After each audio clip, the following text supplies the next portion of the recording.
राम राम सा। आदि सदगुरु सुखराम जी महाराज जी का कैवल्य ज्ञान, जलगांव, जगत, रामद्वारा, महाराष्ट्र से। हम जगत में सुनते हैं, भैया आप राम राम करो, ऐसा जब हम उन्हें कहते हैं तो वह सुनाते हैं कि हमारा मानसिक जप चल रहा है। तो आदि सदगुरु सुखराम जी महाराज कहते हैं, संतो जीभ होठ से राम स्मरण करने की विधि उथाप देते हैं, वह बिना जीभ होठ हिलाए मन से राम जी की भक्ति करने को सिखाते हैं, वह स्वयं भी करते हैं। ये सब झूठे हैं। उन्हें राम जी पाने की विधि मालूम नहीं है। इनसे साहेब रूठा है। शक्कर की जरूरत है, वह शक्कर लाने दुकान पे नहीं गए, वह घर बैठे ही शक्कर ले आए। ऐसे करने से शक्कर प्राप्त नहीं होती।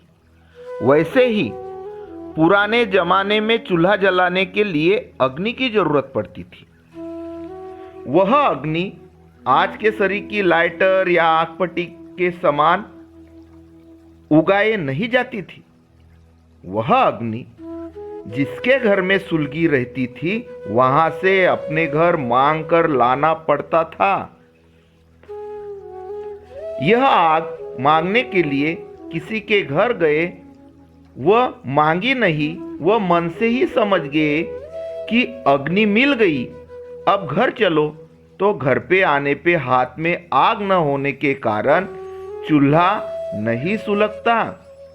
ऐसा ही मन से राम राम ले लिया, ऐसा समझने से मोक्ष नहीं होता। घर की दुकान से लाने की वस्तुएं कागज पे लिख ली, परंतु ये वस्तुएं दुकान से नहीं लाई, वो बार बार बाँच ली, तो ये वस्तुएं बार बार बाँचने से घर में आएगी क्या? नहीं आएगी। जैसे ये वस्तु नहीं आती, वैसे मन से राम जी गा लिया, वो होठ जीभ से गाया नहीं, तो राम जी घट में आएंगे क्या? नहीं आएंगे। आग लगाना है तो मुख से आग लगाने का मंत्र पढ़ना चाहिए। बिना पढ़े मन से मंत्र पढ़ लिया, यह मानने से आग नहीं लगेगी। रामचंद्र ने पत्थर पर राम शब्द लिखा था, तब पत्थर तिरे। मन से ही पत्थर पे लिख दिया, यह समझ रामचंद्र ने नहीं की। पत्थर तो बहुत थे, लिखने में बहुत समय लग रहा था, फिर भी हर पत्थर तो राम जी लिखते गए। मन से पत्थर पे लिख दिया, यह कहने में होता था तो जरा से समय में पत्थर लिखने का काम हो जाता था। फिर रामचंद्र ने हर पत्थर पे लिखने का काम क्यों किया? हाथी ने मुख से जोर लगाकर हर हर बोला। जब राम जी ने हाक सुनी, वह गज का जम का फंदा काटा। वो उद्धार कर आगे के अगति के 84 लाख योनि में न भेजते स्वर्गाधिक भेजा। सर्व सृष्टि 52 अक्षरों में ही है। वह साहेब समझो या माया समझो, ये सभी 52 अक्षरों में है। जिसके जिसके रामचंद्र समान राम नाम रखे हैं, वे मोक्ष देने के कहने पुरते व सुनने पुरते हैं।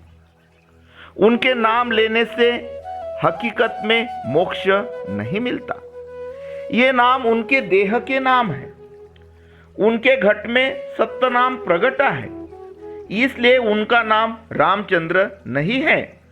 अगर उनके घट में राम नहीं था, वह बिना सोच समझे मन से ही उनके देह का नाम लेने से मोक्ष मिलता था, तो पहले रामचंद्र का मोक्ष बिना गुरु धारण किए होना चाहिए था। रामचंद्र को मोक्ष पाने के लिए गुरु वशिष्ठ करने पड़े। वह उन गुरु की विधि से आते जाते सांस में धुआंधार राम स्मरण करना पड़ा, तब जाकर उन्हें मोक्ष मिला।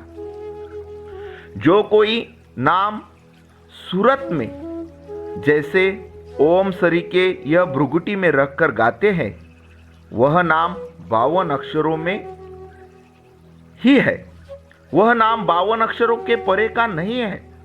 जिस नाम तक चित्त, मन, सूरत, पवन अकेले अकेले या एक साथ मिलकर भी पहुंचते हैं, तब तक भी वह चित्त, मन, सूरत व पवन के परे का सुख का पद नहीं मिला, यह समझो। मन से नाम जप करते हो, सूरत से नाम जप करते हो, तो मुख से क्यों नहीं करते हो? जैसे पुरुष के साथ विवाह किया नहीं, वह पत्नी होकर पति के सुख के लिए बैठ गई, तो पति का सुख मिलेगा क्या? वैसे ही मन से व सूरत से नाम प्रकट हो गया, वो मैं नाम का सुख ले रहा हूं, यह समझने से हंस को राम राम का सुख मिलेगा क्या? यह सतत ज्ञान समझो। हंस मुख से राम नाम गाकर 10वें द्वार पहुंचता, वह 10वें द्वार पहुंचते ही उसका मुख राम नाम लेने में थक जाता, वह उसका चित्त, मन, सूरत व पवन आगे नहीं जाता, वही 10वें द्वार में समा जाता। उस दिन उसके घट में 52 अक्षरों के परे का शब्द सदा के लिए प्रकट हो जाता। उस दिन से वह हरिजन मुख से राम नाम गाने के बिना रोम रोम से राम राम गाता। ऐसे 52 अक्षरों के परे का जो नियंचर शब्द है, वह शब्द मैंने घट में पाया। आदि सदगुरु सुखराम जी महाराज कहते हैं कि मैं मुख से राम राम रटकर वह शब्द से 10वें द्वार के घर आया हूं। राम राम।